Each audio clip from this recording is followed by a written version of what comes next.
بسم اللہ الرحمن الرحیم۔ طہارت کا جو علم ہے، طہارت کے جو مسائل ہیں، طہارت کی جو پیچیدگیاں ہیں، ان کا معلوم ہونا انتہائی ضروری ہے، کیونکہ اگر انسان پاک نہیں ہوگا، انسان اگر صاف نہیں ہوگا تو باقی کے جو اعمال ہیں ہمارے نیکی کے، نماز کے، روزے کے، ان سب کے جو اعمال ہیں وہ مکمل نہیں ہوں گے تو پھر ہمارے دفاتر جو نیکیوں کے ہیں وہ بھریں گے نہیں نیک اعمال سے۔ سمجھ میں آ بات؟ اس لیے اسلام نے، دین نے، محمد صلی اللہ علیہ وسلم نے ہمیں پاکیزگی کا، پاکی کا، غسل کا بہت سارے مسائل کے بارے میں بتایا ہے اور اچھے سے سمجھایا بھی ہے۔ اسی طرح رسول اللہ صلی اللہ علیہ وسلم نے انصار کی عورتوں کی تعریف کی، اور رسول اللہ صلی اللہ علیہ وسلم نے فرمایا کہ انصار کی عورتیں کتنی اچھی ہیں کہ ان کو حیا نہیں روکتی دین کا علم حاصل کرنے کے لیے۔ حیا کرنا لازم ہے کیونکہ اللہ تعالیٰ حیا ہے اور حیا کو پسند کرتے ہیں، لیکن حق بات کہنے میں اللہ تعالیٰ حیا نہیں کرتا، اس لیے ہمیں بھی حق بات سننے اور حق بات کے بارے میں معلومات حاصل کرنے کے لیے حیا کو بیچ میں نہیں لانا چاہیے۔ کیونکہ دیکھو ابھی جو نئی لڑکیوں کی جو شادیاں ہو رہی ہیں، جیسے شادیوں کی سیزن چل رہا ہے، ابھی چھوٹی چھوٹی عمر کی لڑکیوں کی، قریب العمر لڑکیوں کی شادی ہو رہی ہے، یا اگر بڑی عمر کی لڑکیوں کی بھی شادی ہو رہی ہے، تو مسئلہ یہ پیدا ہوتا ہے کہ آخر کس صورت میں غسل واجب ہوگا۔ بہت سی پیچیدگی آ رہی ہے، جیسے مجھے ابھی ایک کامنٹ میں ایک نے مجھے بتایا تھا، ان کا مجھے نام یاد نہیں، انہوں نے کہا کہ آپ غسل کے بارے میں بتائیں کیونکہ لڑکیوں کی شادی ہو رہی ہے، اس کے بعد ان کو کب کس طرح سے غسل کرنا چاہیے اور کب غسل واجب ہو جائے گا ان پر، اس چیز کا علم نہیں ہے اور وہ اسی طرح نماز پڑھ لیتی ہیں۔ کوئی مسئلہ نہیں، دیکھیں دین کا علم حاصل کرنے کے لیے حیا ضروری نہیں ہے، آپ کو دین کا علم کے لیے آپ کو سوال کرنا لازم ہے تاکہ آپ طہارت میں رہیں، آپ پاک میں رہیں، ٹھیک ہے۔ اب سوال پیدا ہوتا ہے کہ غسل کب واجب ہوتا ہے مرد اور عورت پر، ٹھیک ہے۔ دیکھیں جب جوش کے ساتھ جب منی خارج ہوتی ہے، احتلام ہوتا ہے تو غسل واجب ہو جاتا ہے۔ نمبر 2، جب صحبت ہوتی ہے یعنی میاں بیوی کے درمیان آپس میں صحبت ہوتی ہے تو غسل واجب ہو جاتا ہے۔ نمبر 3، حیض کے بعد جب 7 دن یا 15 دن حیض کے گزر جاتے ہیں، کم سے کم 7 دن اور سے زیادہ 10 دن حیض کے ہوتے ہیں، جب حیض کے دن گزر جاتے ہیں تو اس کے بعد غسل واجب ہوتا ہے۔ اور نمبر 4، نفاس جب گزر جائے، نفاس کی صورت میں غسل واجب ہوتا ہے۔ اور نفاس کسے کہتے ہیں؟ جب بچہ پیدا ہو جاتا ہے اس کے بعد جو بلیڈنگ ہوتی ہے اس کے بعد اب غسل واجب ہوتا ہے۔ لوگ کہتے ہیں 1.25 مہینہ یعنی کہ 40 دن۔ دیکھیں 40 دن کی میعاد ضروری نہیں ہے، جب بلیڈنگ ہو رہی ہے اور بلیڈنگ رک گئی، چاہے 10 دن میں، 15 دن میں، 25 دن میں، 20 دن میں، اگر بلیڈنگ رک گئی ہے تو آپ نے غسل کر لینا ہے اور آپ نے کیا کرنا ہے؟ اپنی نماز شروع کر دینی ہے۔ نماز کا چھوڑنا دیکھیں کہیں پہ بھی نہیں ہے، نماز تو لازم ہے۔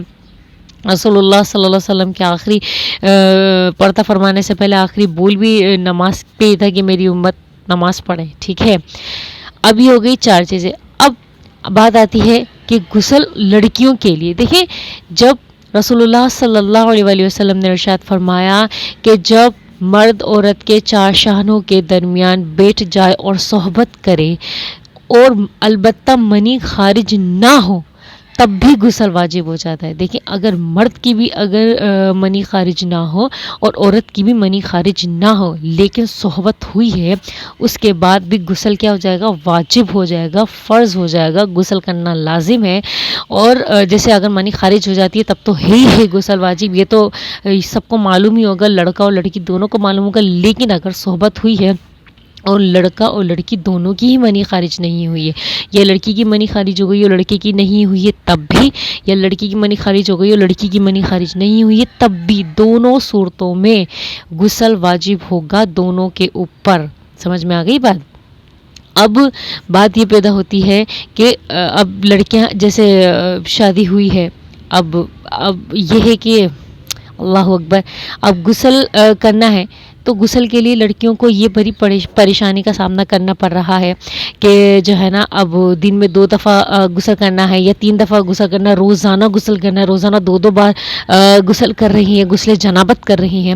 تو اس کے لیے کیا ہوتا ہے؟ شرمندگی کا سامنا کرنا پڑ رہا ہے کہ ایک جوائنٹ فیملی ہے، پریشان ہو رہی ہے کہ چلو چھوڑ دے رہی، شرمندگی کی وجہ سے غسل نہیں کر رہی، تو لڑکیوں پر یہ لازم ہے کہ شرمندگی کی وجہ سے اگر آپ غسل نہیں کر رہے ہو تو اس سے کیا ہوگا نا، آپ ناپاک رہو گے. جب آپ ناپاک رہو گے آپ کے پاس جو ہے نا فرشتے نہیں ہوں گے، آپ کے پاس زیادہ شیطان ہوں گے. کیوں؟ شیطانیت کا غلبہ سایہ آپ پر زیادہ ہوگا کیونکہ آپ ناپاک ہو. دوسری بات، آپ نماز نہیں پڑھ سکتے، آپ روزہ نہیں رکھ سکتے، آپ قرآن پاک چھو نہیں سکتے، آپ قرآن پاک پڑھ نہیں سکتے.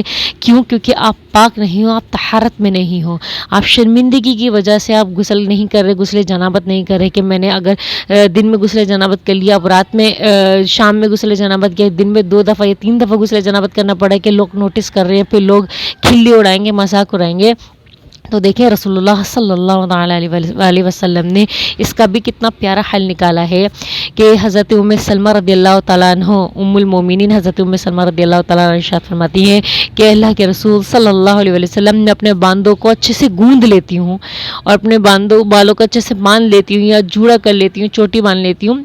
جن لفظوں میں آپ کو آسانی سمجھ میں ہے کہ میں اچھے سے گوندھ لیتی ہوں اپنے بالوں کو. پھر اس کے بعد کیا مجھے غسل جنابت کے لیے اپنے بالوں کو کھولنا لازم ہے؟ تو رسول اللہ صلی اللہ علیہ وسلم نے ارشاد فرمایا کہ نہیں، بالوں کو کھولنا ضروری نہیں ہے.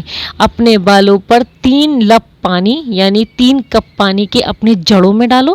ٹھیک ہے، یہ جو جڑ ہے نا، یہ جڑ آپ نے اپنے بالوں کو باندھ لیا، یہاں باندھ لیا اپنے بالوں کو، لیکن یہ جو جڑ ہے نا، جڑ اسکلپ، اس کے اوپر آپ نے 3 کپ پانی ڈالنا ہے، اچھے سے بہانا ہے.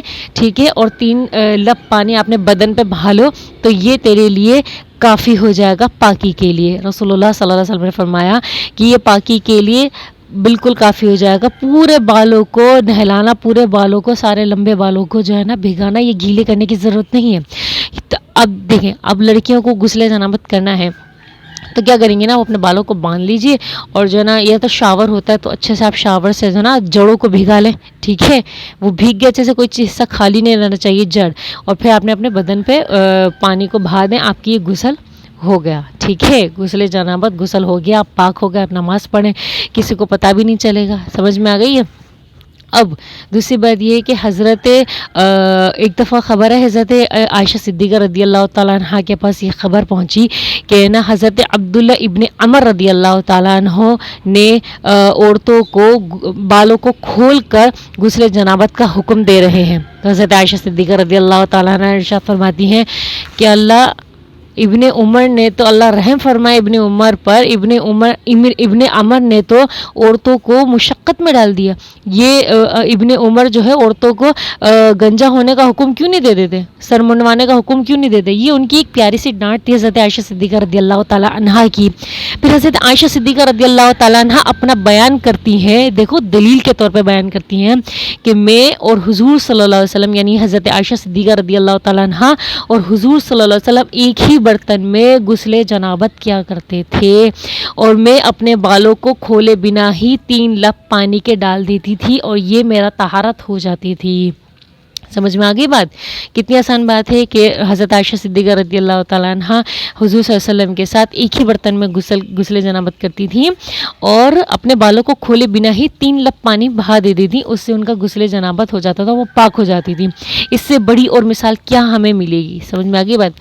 اب دوسری بات یہ آتی ہے کہ حضرت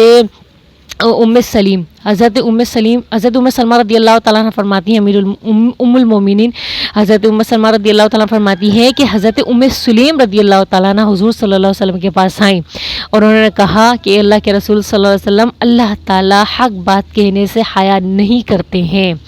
انہوں نے یہ کہہ کر پھر حضور صلی اللہ علیہ وسلم سے سوال کیا، مسئلہ پوچھا، کیا عورتوں کو بھی احتلام ہوتا ہے؟ کہ عورتوں کو بھی احتلام میں غسل واجب ہے؟ تو رسول اللہ صلی اللہ علیہ وسلم نے فرمایا کہ ہاں، احتلام میں عورتوں کو غسل واجب ہے. پھر حضرت ام سلیم رضی اللہ تعالیٰ عنہ شرما جاتی ہیں اور پھر شرما کے پوچھتی ہیں کہ عورتوں کو بھی احتلام ہوتا ہے؟ تو حضور صلی اللہ علیہ وسلم نے فرمایا کہ ہاں، عورتوں کو بھی احتلام ہوتا ہے. سمجھ آئی؟ اور تیرا دانا ہاتھ کیا ہو جائے؟ رسول اللہ صلی اللہ علیہ وسلم نے ڈانٹ فرمائی کہ تیرا دانا ہاتھ خاک آلود ہو. یہ پیاری سی میٹھی سی ڈانٹ تھی کہ تیرا دانا ہاتھ خاک آلود ہو.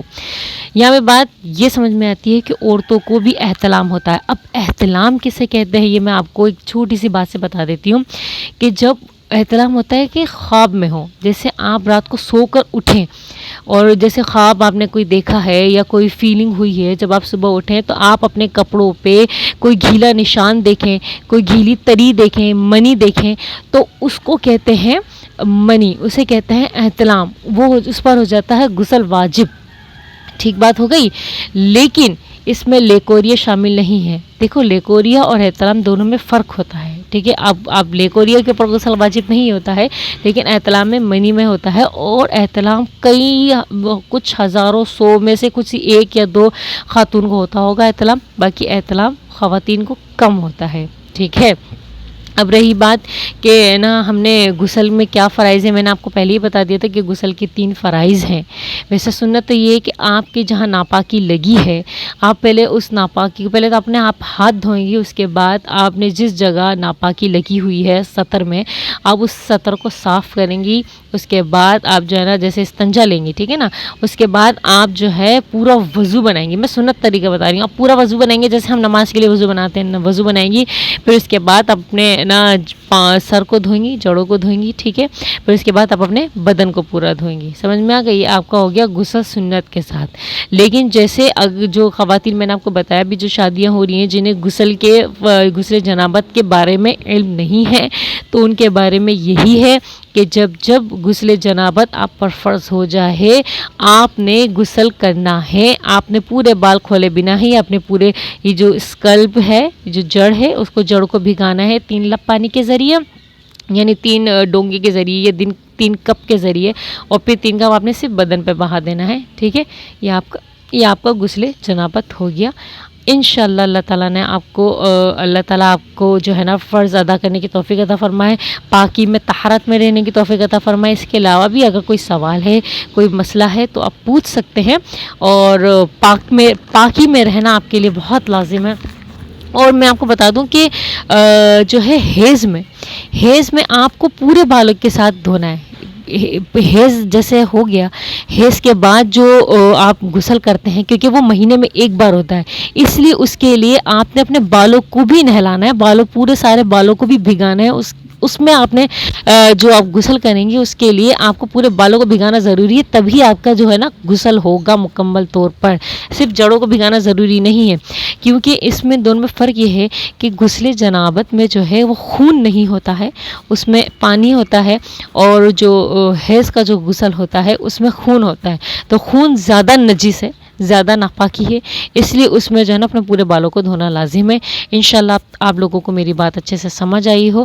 جزاکم اللہ خیرن. احسن الجزاء فی الدارین.